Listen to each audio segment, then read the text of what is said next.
It's David Ducker coming back at you. And today we're going to be doing session recap for the Grand Hunt, which is episode 2 in the Dragon Riders of Mu.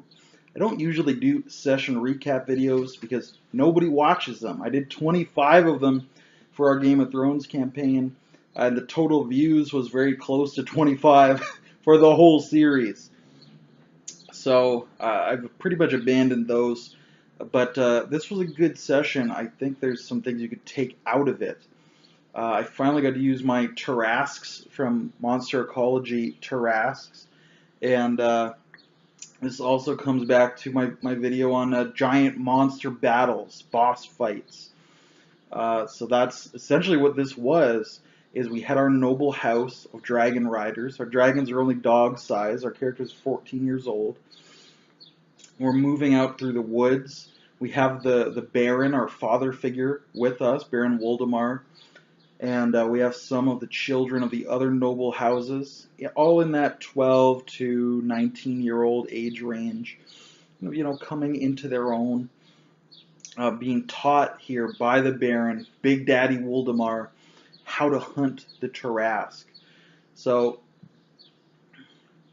he's taking them through the woods towards the riverbank, and we are all huddled down in the bushes.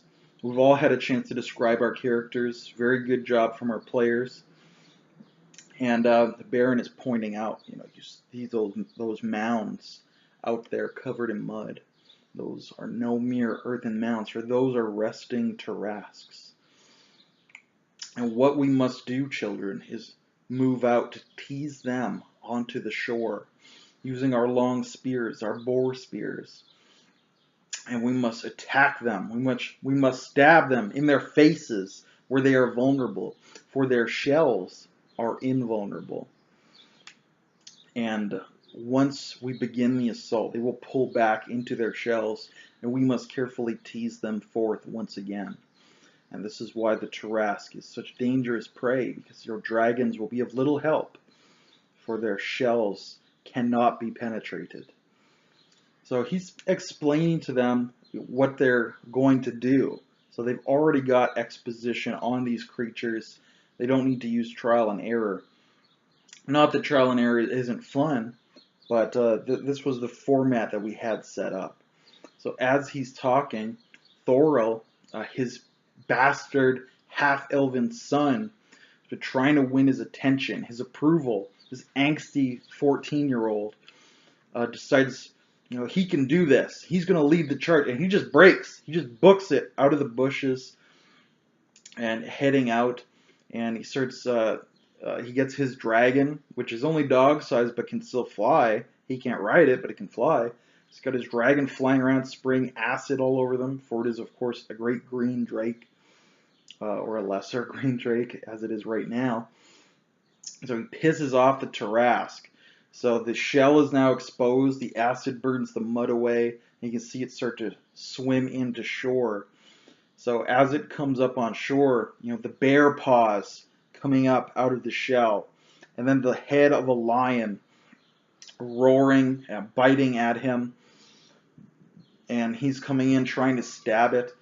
Some of the others have followed his lead. His love interest is the daughter of the master of hounds. So she's coming with her mastiff. She's got the dog on it. She's got her own spear in there. His half-brother, Kyrus, is in there. They're fighting, battling against this tarrasque. The other tarrasques start to swim up. And then Thoril, the true-born son, the heir to the house, leaps up. He climbs up on the back, on the shell of the tarrasque, the alpha male tarrasque. He slides down, so he's sitting on the back of its head, and he's stabbing it in the top of the head over and over.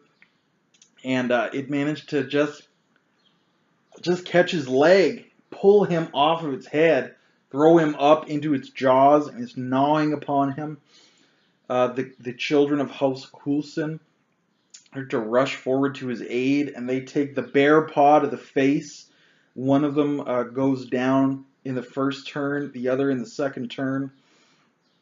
So now he's up in its mouth. Everyone's trying to help him to pull him out of it. You know, take the butt of my spear and I will pull you free. And he's having none of that. He gets his sword and he fixes it into the eye of the tarrasque. He just drives it home and right into the brain pan. And the whole creature just drops dead. He's still caught in its jaw. And just then the other two tarrasques are coming up on either side of it. So the two Wholesome children are down on the ground. The huntsmistress' daughter is coming, trying to protect them, to fend off a tarrasque by herself. On the other side, Baron Woldemar has the tarrasque. It bites onto his arm, and his second son comes in, and it gets the bear paw in the face, and it presses him down. It's pressing him into the mud and crushing him. The daughter of House Schweiger rushes forward. Ellen pulls Thorol from the jaws of the dead beast, and they set about driving the tarrasque on that right flank off. But by the time they've driven it off back into the water, the tarrasque on the opposite side has now killed the mastiff, the hunting dog, and it's knocked away the mistress of the hunt, the daughter thereof, and it's pulled up one of the Wholesomes into its mouth, and it swallows him whole and alive and begins to just swim away. Fortunately, Leandro, the half-elven bastard, I may have got his name wrong the first time. It should be Leandro is the half-elven bastard. Thorol is the true-born son. Names are unimportant, however. Adventure by any other name would be just as rockin'. But Leandro has just raging out. He's half-elven. He's wild. He's got the power of the Fae coursing through his veins. He can't control it. And he's swimming after the tarrasque. It's, of course, outdistanced him. But the second tarrasque, as it's coming up, he sees it. He manages to swim into its path. He catches the shell. He gets his dagger, and he's driving his dagger up under the shell into its head. Now, it had taken copious damage by that point as well. Kyrus had been helping to try to hurt it. The Wholesomes, I believe one of them did manage to wound it slightly. And he manages to kill this 1,500-pound creature thanks to the accumulated wounds. And the 6 remaining, healthy enough to assist, help push it, drag it up onto the bank, out of the water. They cut their way into its gut, through the neck, because its shell is invulnerable. And they pull out Heinz Wholesome. And while he's not quite dead, but he's certainly irreparably harmed. He's on his last. He probably breathed his last breath already. Fortunately, Kyrus did have some magical healing with him. He had a healing potion. Very rare in this setting for there to be any kind of magical healing, let alone in potion format, in a small portion for a potion, if you will. So Kyrus restores Heinz to life. He's not happy because he's burned from the acid. He's been chewed upon. He's been clawed. So he's not. He's feeling it, but he is alive, and they're able to drag him back. So now Kyrus has won the affection of Heinz's sister. He saved her brother from the jaws of death, and it was just a really fun fight. I couldn't believe that Thorol was not swallowed alive, that he wasn't bitten in half, that he managed to kill the tarrasque from its jaws.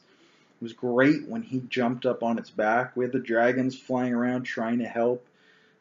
Not super helpful because the shells were so difficult to penetrate. But it was a really, really good example of how you get your one threat, you establish the rules of engagement. What's the best way to fight it? What could go wrong? How can you make it cinematic, acrobatic, exciting? And once you've got the one established, bring in 2 more. Double up the threat, double the danger, double the action. and just see what happens. So I thought it was a really good example of serial escalation. Start small, start with one, then we'll bring in two. And of course, the next step up could either be to bring in many of them or to start changing the rules, have them larger, smaller, add other creatures, change the terrain around. That, of course, is beyond the scope of this adventure. But I wanted to just share that, how you need to establish one on its own first so that you can start mixing and matching and changing things up and making it very exciting and having players really engage their brain and their tactics rather than just hack and slash. I roll 4 damage, I roll 4 damage, I roll 4 damage, I roll 5 damage. That's boring. The tactics, the cinematic excitement, that's what's exciting. So allow that to happen by having complicated threats and challenges, building them up, expositing on them, educating your players so they know how to react and behave. So that's basically the moral of the story. Very fun session. It was fun because we followed that very simple rule and because our players were cinematic and exciting as well. So let me know what you think of recap videos of the tarrasques. The body of a tortoise, the legs of a bear, the head of a lion, the tail of a scorpion, which they didn't even get to use in this adventure. This is, of course, the mythological tarrasque, not the tarrasque made by certain large gaming companies, which I will not speak of. Will not dine with my time. But thank you for giving your time to me. I'd love to hear your opinion below. And until I see you again, good day and good gaming.